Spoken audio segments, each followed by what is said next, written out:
Jesse C. Little, a nephew of Brigham Young, was sent to Washington, D.C. to ask the government for help for the Mormon refugees. On the way there, he becomes acquainted with Thomas Paine, a well-placed reformer who introduced him to President Polk.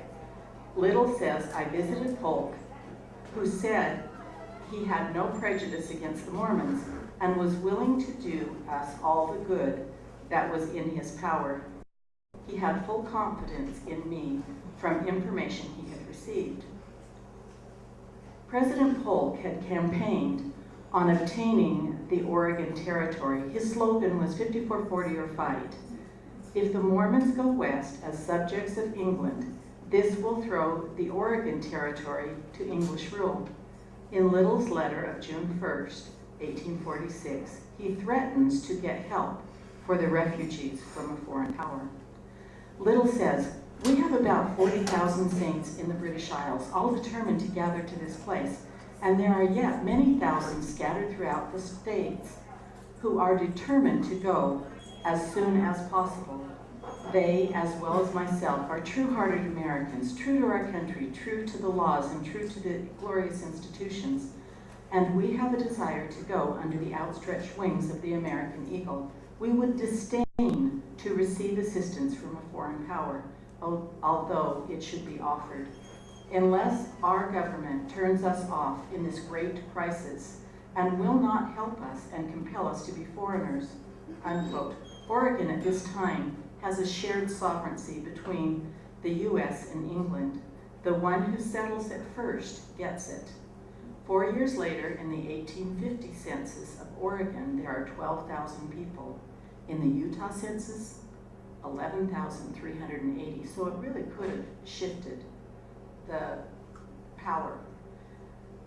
In his report to Brigham Young, Little tells Brigham that the Mormon vote in the state of New York decided the election in favor of Mr. Polk, without which the election would have been defeated.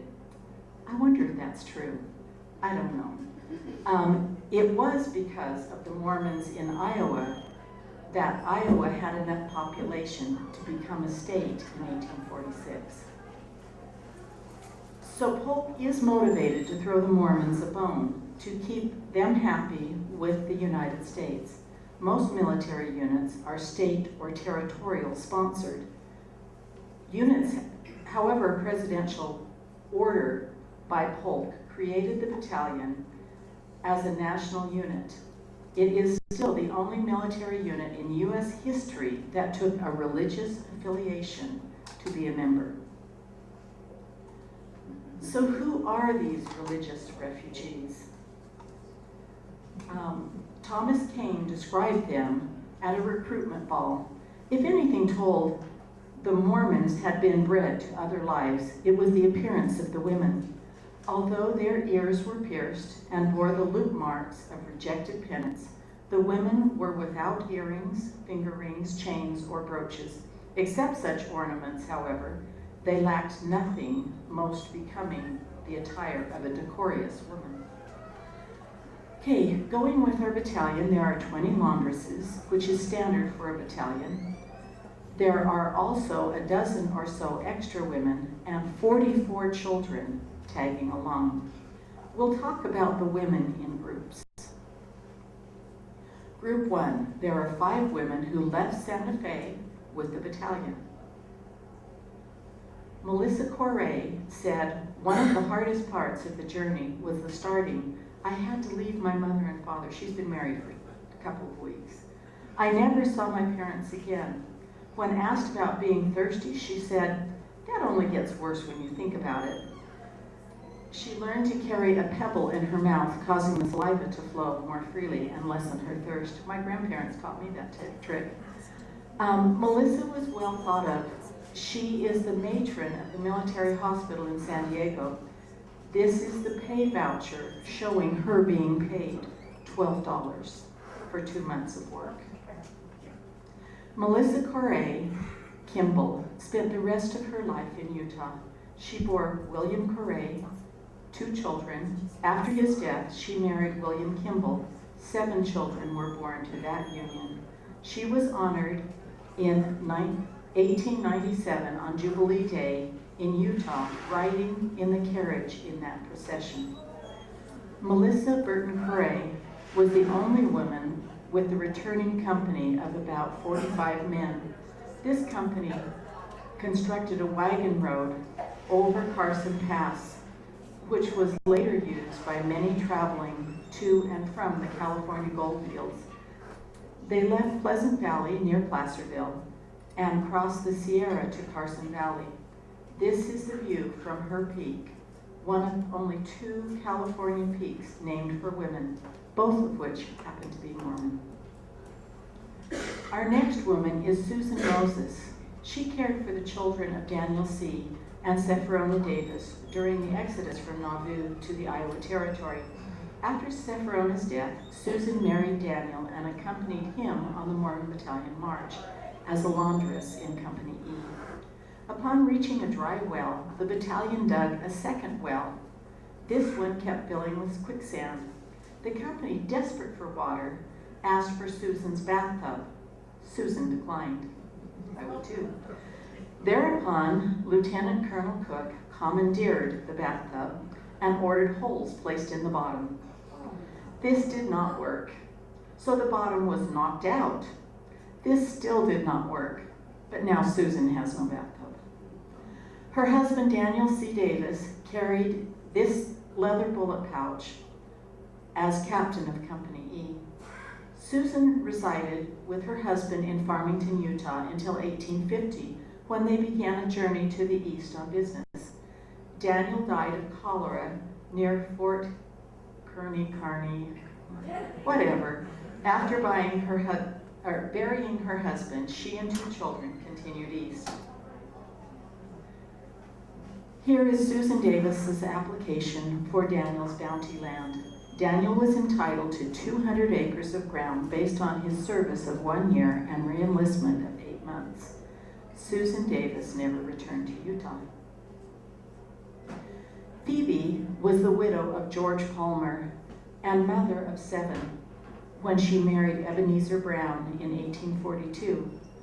When Phoebe's husband signed up for the Mormon Battalion, Phoebe decided to be a laundress, taking her 14-year-old son, Samira, with her.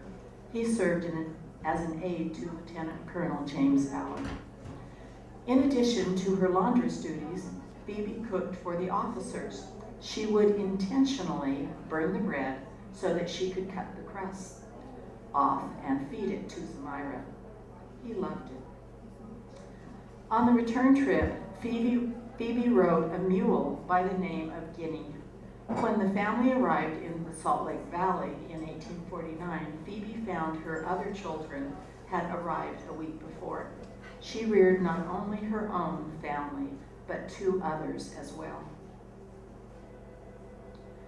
Lydia Hunter, wife of Captain Jesse D. Hunter, made it to California, where on the 20th of April, 1847, she gave birth to Diego Hunter, who is referred to as the first white or American child born in San Diego. Lydia contracted typhoid fever or some sort of malignant fever, according to Dr. John S. Griffin, and died on the 26th of April, 1847. She is the only death among the women that I have found, and that is quite possibly a complication of childbirth.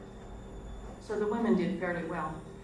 Group 2, the Higgins Arkansas River Detachment, escorted 10 women and 34 children to Pueblo. Now I have to apologize. My title mentioned the Sikh detachment, but I want to clarify something before we go on to the detachments. It was sometime in the late 19th or early 20th century that I first see the term Sikh detachment used as an umbrella term in reference to the Higgins, Brown, and Willis detachments. So I will be using the military terms for these groups. So to our first detachment.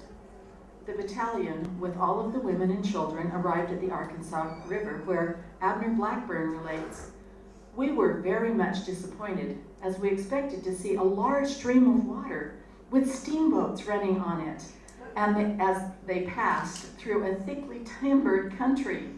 but instead we were compelled to dig in the bed for our water. That must have been a shock. Nelson Higgins is here charged by A.J. Smith, acting commander of the battalion, to escort the non-laundress wives and children to Fort Pueblo. Bliss, in his journal, said on September 16th, "Today the families who have been in our company so far left us for Fort Bent. A guard of 10 men were detailed to accompany them furloughed 30 days to join us at Santa Fe. Captain Higgins' detachment reached Fort Pueblo in early October and helped to build 20 log structures for the women to live in. The soldiers then rode to Santa Fe to join the battalion, but they had already departed. Colonel Alexander Donovan, famous in Mormon history, was the commander at Santa Fe. He countermanded Smith's order and told Captain Higgins to return to Fort Pueblo and use supplies at Bent's Fort through the winter. Okay, our third group, the Brown or Santa Fe Detachment. On October 18th, the Santa Fe Detachment, comprised of 91 soldiers, 19 women, and 10 children, totaling 121 individuals, left for Fort Pueblo with 20 days of rations, worn-out teams of oxen, pulling wagons loaded with 27 ailing soldiers. So not all of the men in this, by any means, are sick. James and Eliza Allred, this story struck me. Eliza gave birth to a son who died. The Brown detachment could not stop while the husband buried the infant. James was so weak from exhaustion and exposure after the burial, he could scarcely catch up with the company. And I wonder if they didn't ask him to take the baby with them and bury it later, and the story just doesn't quite make it for me. Okay, group 4 is the Willis Detachment. And this one has just one woman. She's one of the 5 from group 1. 3 weeks and 279 miles south of Santa Fe, Colonel Cook declared 56 men sick or less effective. Colonel Cook ordered Lieutenant William Willis to organize a detachment. He was given 1 large wagon. There were 8 individuals who were incapable of walking. They reported back to Santa Fe. From there, they had another 280 miles to Pueblo, arriving about the 20th of December. Sepharona Gribble was the only woman in this detachment. Her first husband, who she's still married to, was in the Brown detachment. She divorced him upon arriving in Salt Lake City and married William Tubbs, who was on the Willis detachment. I wonder who she's with. There is a list of men who were in the Willis Company at the LDS Church History Archives. There are a few other records that men brought with them to Salt Lake City that are deposited there as well. There are the pension files, and there are also the pension files, and these are the main things that people who have studied all of these groups in the past have used. At the National Archives, however, there are muster and payrolls, bounty land records, officers' pay vouchers, detachment records, etc. The scholars of the battalion had not located these records, and there are a lot of reasons for that I don't have time to go into. In the past, we now have most of the military records. Many questions can now be clarified. One thing that has become clear to me using these records is exactly how little pay the families received from the battalion march. In Santa Fe, the men were only entitled to 1.5 months' pay due to the logistics. That is all the families received, other than some clothing money. How would your family like to live for a year on 6 weeks' worth of pay? On the 31st, the date of their second muster, they are about 13 camps past Santa Fe. The battalion, although mustered for pay, does not receive the same for 6 months. No more money came into the families. No wonder the church, refugees themselves, could do little more than take care of the dependents. Don't you love these maps? This is what Kevin Henson has been handing out the cards so that you can get onto it. And he has detailed every camp, everything along this trail. It's an amazing work. Hopefully we can all get on it and use it. Because this details the Butterfield Trail, not just the Mormon Battalion Trail, because they are, for a long ways, one and the same. This is one of the 30 or more muster rolls recently located at NAR. This one is taken after all 3 detachments are together under the leadership of James Brown. He was their senior officer. So with all of this in mind, I want to talk about our last group of women, the women on the home front. My dad used to say, if you want to know what happened, follow the money. I found that to be pretty good. I love timelines. They put things in perspective for me. So we're going to jump back in time to the 19th of June, 1846.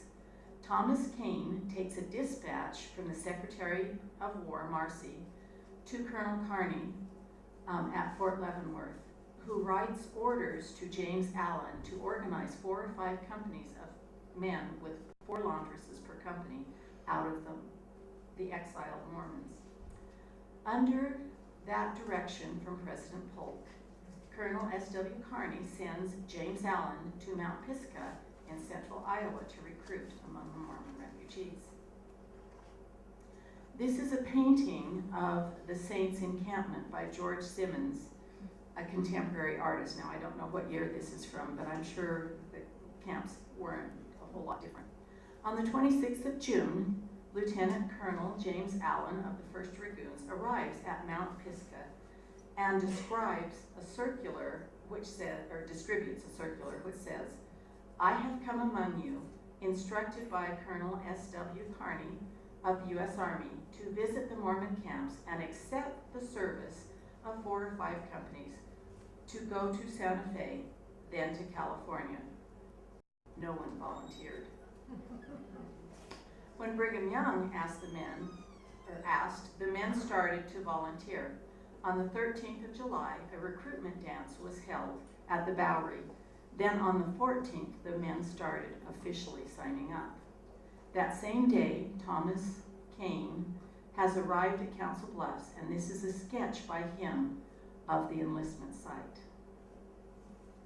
On the 16th, this was the official date of enlistment at Taylor Pratt Hill.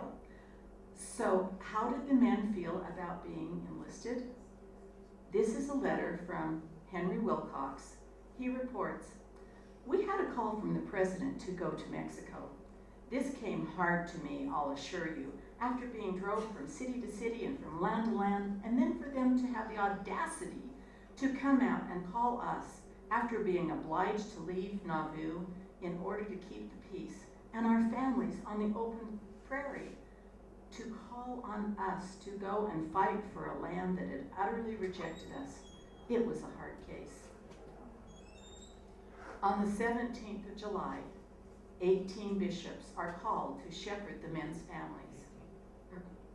88 bishops, were called to shepherd the men's families. They were cautioned to keep track of the women's money and their teams. On the 18th, at 1 o'clock, a farewell dance was held at Sarpy's Trading Post. Brigham gives his advice to the officers at 6 p.m. He tells them to treat them like they're their children and to take care of them. On the 19th, the morning after the dance, most of the men are furloughed until the 21st, when the march begins. On the 25th, 5 powers of attorney are signed to the committee to cash the men's pay. This committee was Noel K. Whitney, Daniel Spencer, and Jonathan H. Hales. Their job was to oversee the finances and supplies for the women. They were appointed by the Mormon Battalion men themselves. On August 1st, the men get to Fort Leavenworth, where they finally get tents. Can you imagine being that long without tents?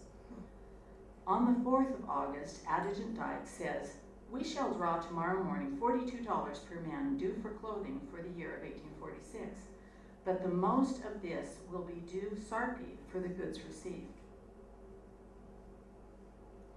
Henry Wilcox tells us he had to carry a knapsack of clothing, a blanket, a cup, a knife, a fork, a spoon, a plate, 2 quart canteens, dinner sacks, and a musket, a carriage box, bayonet, scabbard, 2 other straps, 1 to go on the musket.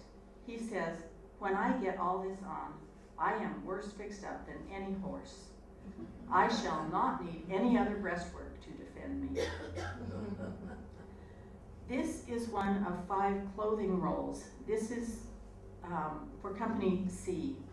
This is the first accurate list that we have of the battalion men, as the recruitment list had quite a number of men on it that never went, and this has caused a lot of confusion.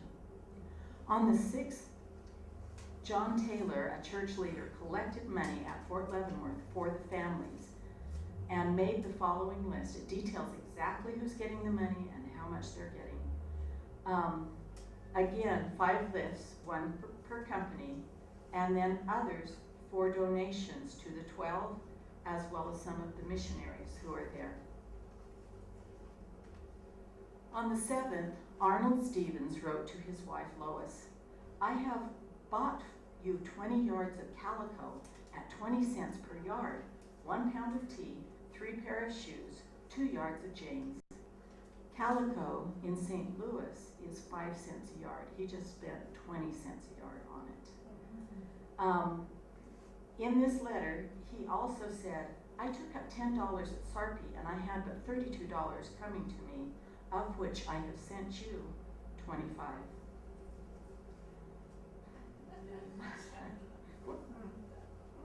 Okay. On the 11th, Parley P. Pratt arrived at winter quarters with $5,860 from the men's clothing money and letters which had money in them. Here are 6 that mention the amount they sent. In Samuel Gully's letter, he reports that when he went to turn in his money, they had closed the books and he had to send it in a letter.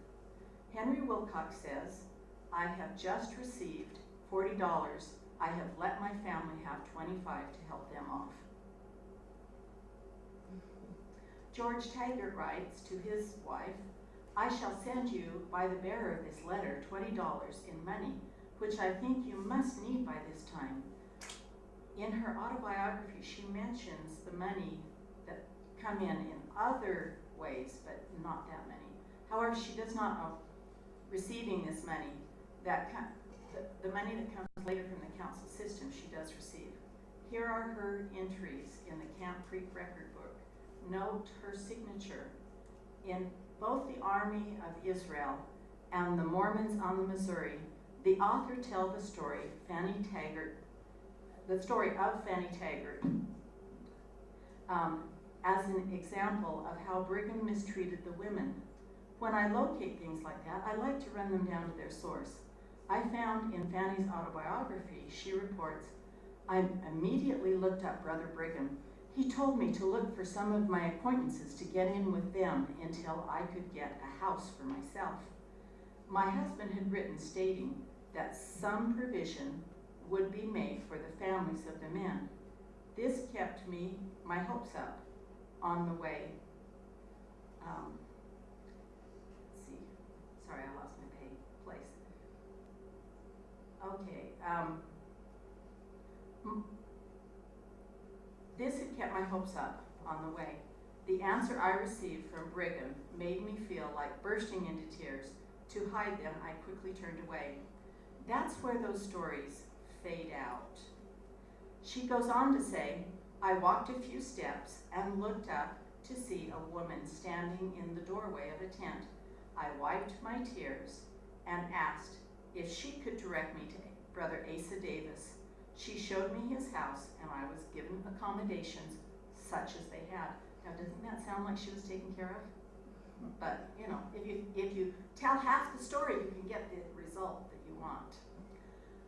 On the 13th of August, President Young desired the council to take into consideration the propriety of sending Bishop Newell K. Whitney to St. Louis for the purpose of laying in supplies for the camp, as there were many women in the camp whose husbands in the army had sent them money. We have them to take care of, and what we help them to save, we save to ourselves, for we would have to pay it out of our own pockets.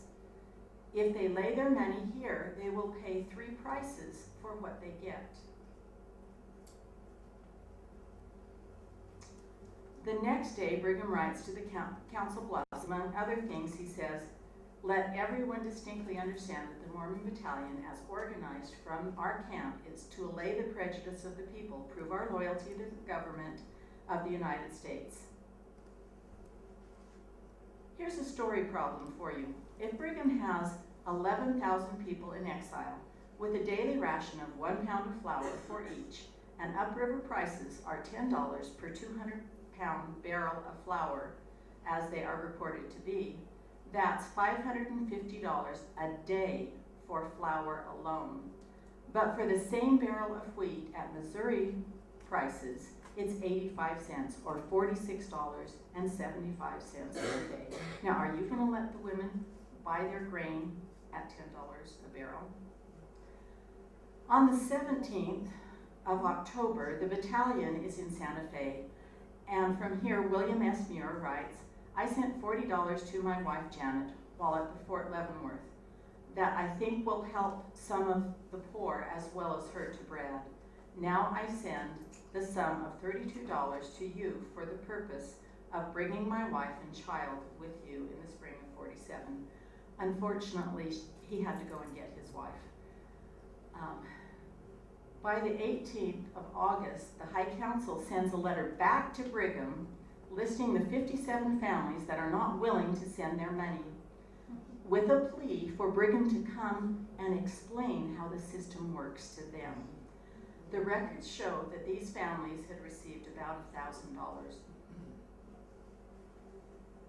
On the 19th, Beulah Clark, a battalion wife, writes, "I wish you would send me $10. I should like for those that go to buy cattle to buy for me out of the $25 a good new milk cow, and the balance they can use as they see fit." On the 20th, Brigham writes back to the council. In that letter, he says, "We will send Bishop Whitney to make their purchases and send another man to Missouri to get wheat and have it brought to this place to have it floured.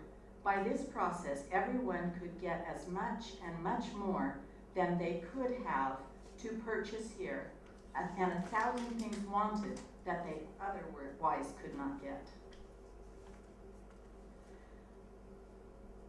In the 20th of August meeting, a motion carried that there be a man appointed to go to Missouri and buy $1,000 worth of wheat. I figure at 85 cents a barrel price, that would be about 118 tons of wheat. That is still only a month's ration for these refugees. Because of the low river, these and other supplies had to be freighted from St. Joe, which I'm sure was a huge job. On the 29th of August, a letter goes to the battalion, and from that we read, "Grinding grain to flour will give labor to the teams of our camp this winter in manufacturing the flour, and in other words, that the money thus expended would be worth from 2 to 4 times as much to the church as it would expend in retail purchases, and no one individual would be injured, but would do them good. Otherwise, others in camp have made out their bills and added their funds to the money from the Army and are sending to St. Louis by Bishop Whitney."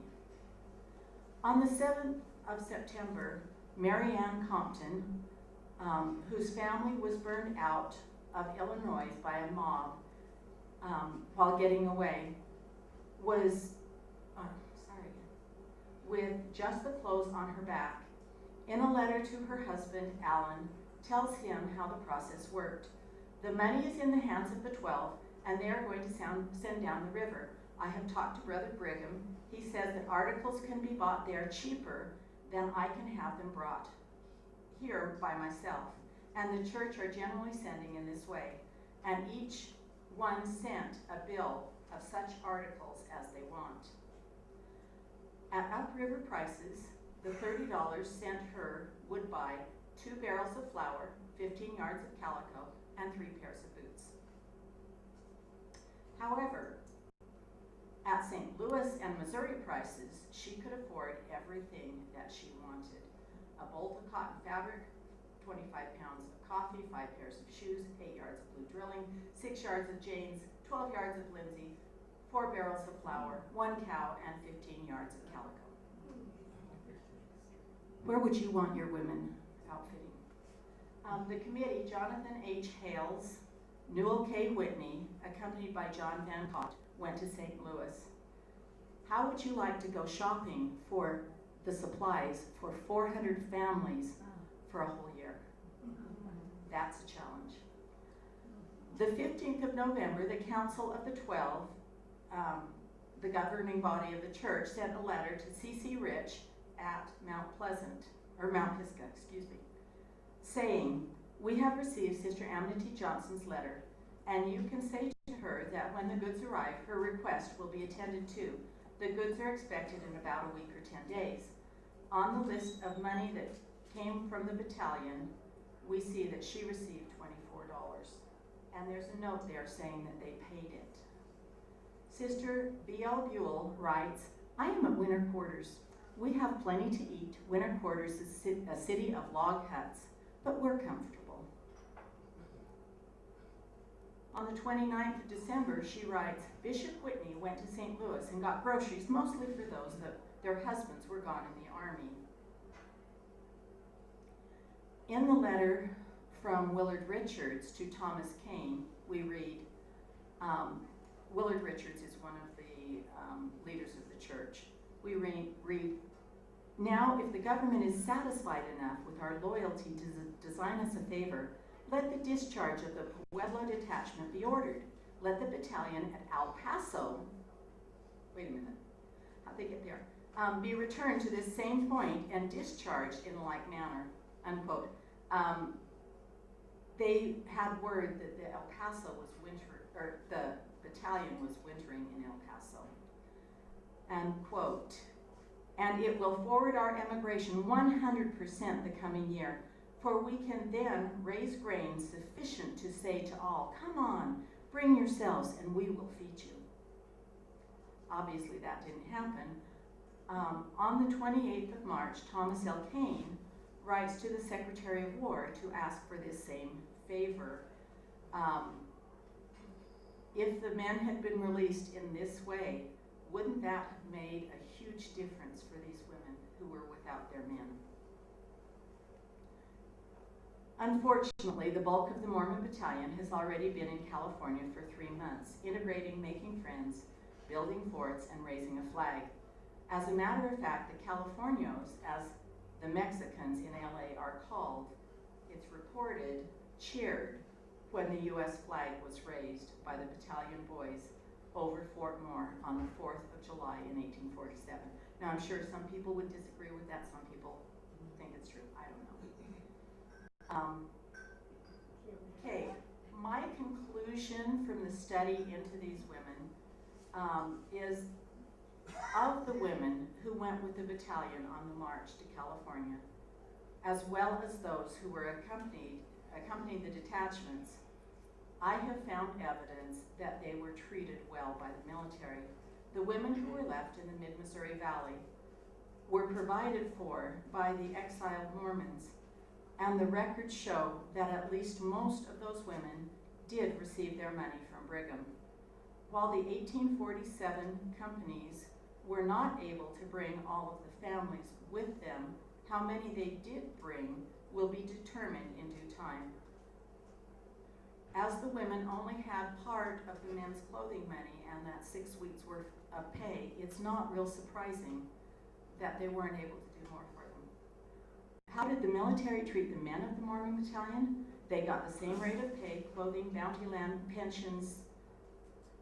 It's my conclusion that the Mormon Battalion men were treated the same as other volunteers of that era whose families went long periods of time without pay, just as the Mormon Battalion did. Okay, one last woman's story. Sarah Allen left us a wonderful autobiography. She is in our 5th group of women left at Council Bluff. She says, I married Ezra Heath Allen in 1837. We had 4 children born to us. 2 died very young. My husband, in company with Joel Ricks, took a journey to St. Louis to assist Joel in bringing in stock to Nauvoo to prepare for the journey. And in return, he was to have assistance in removing his family. We crossed the Mississippi River on the 27th of April, 1846. If you look on the schedule of supplies, Joel Ricks had 100 head of livestock, where Ezra had 1 cow. The company was urged forward until we arrived at Mount Pisgah, where we remained for a length of time, while the brethren put in grain for the immigration that was expected to follow. How many immigrant companies stopped to put in grain for the immigrants behind them? Then we again continued our journey until we arrived at Council Bluffs. We encamped near Mosquito Creek. There were some men who played the violin, and my husband had been a fifer in the Nauvoo Legion. They endeavored to cheer the hearts of the saints with their music. A call was made for 500 of our brethren to enlist in the service of the United States and march to California. My husband enrolled, and I was left alone. A man and his wife asked the privilege of moving their wagon into my yard. I told them I would be glad to have their company. I cannot recount all of the kindnesses that were shown to me by this woman and her worthy husband. He built me a house and divided his provisions with me and waited until I could in some meager way return their kindness. Meanwhile, I extended myself in every way that I could to provide for my family. The Lord raised up friends in my hour of need. In the spring of 1848, I began to look forward to the return of my husband.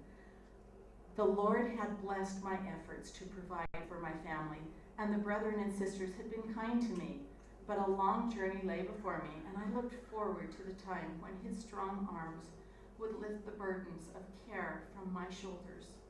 I gathered grapes from the lowlands near the river and made wine and prepared such dainties as I could that would please him. At length the news came that the company of brethren was expected to cross the river at the ferry in a few days.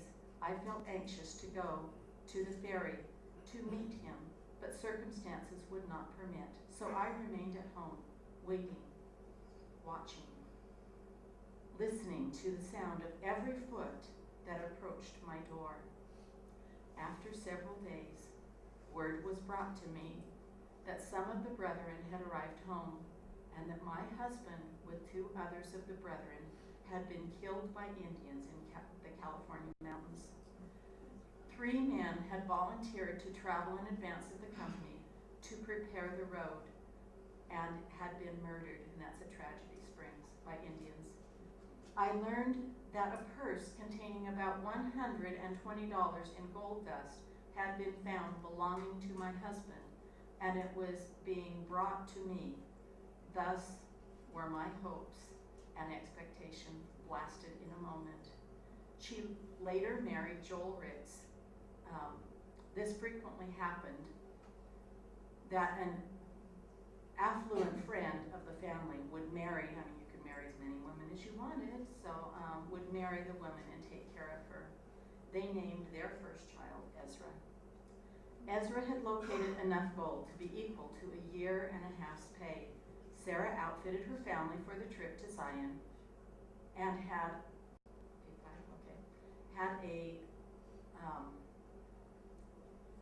her family outfitted and had a gold ring made, which she wore the rest of her life.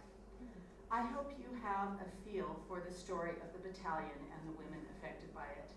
I did not start the study knowing what I would find. As a matter of fact, I was a little afraid of what I would find. I mean, I am an active Mormon, and I wanted Brigham to be the hero,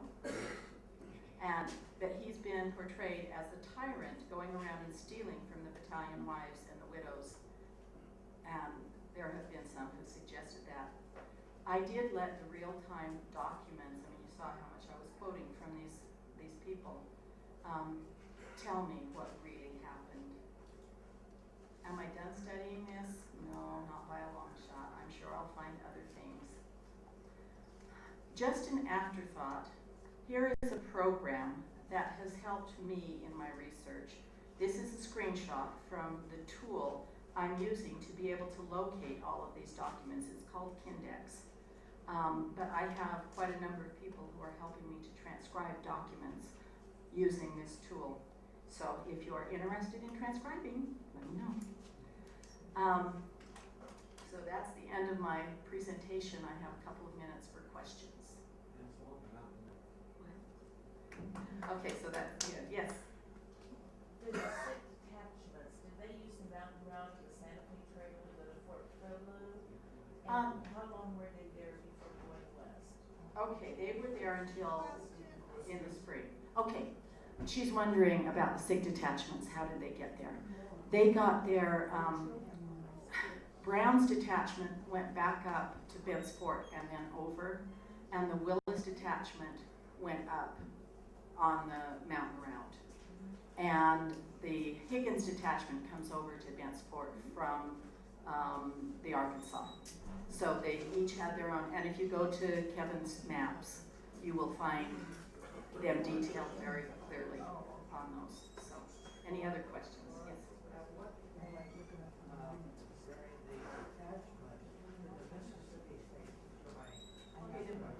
The Mississippi Saints are there. The battalion he asked, at what point do the Mississippi Saints? And that's why the Higgins Company is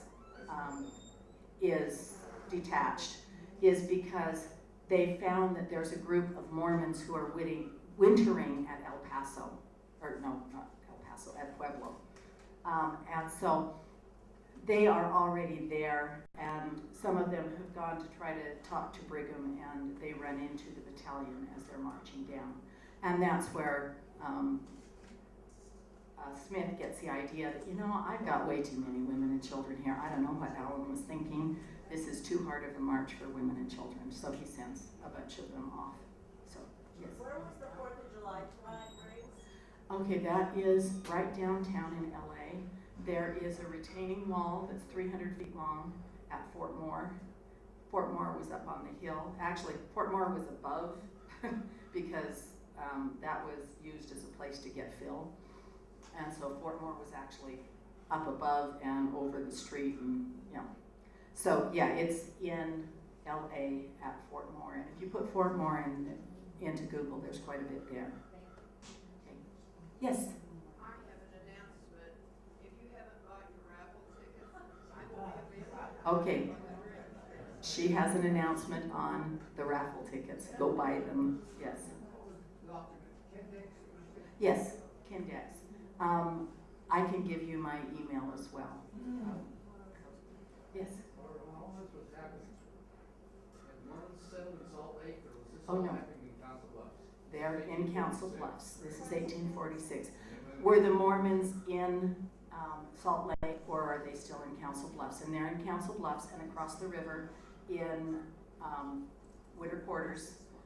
In 2 years, they have to move, all of the remaining saints have to move back across the river because that is still Indian territory until 54.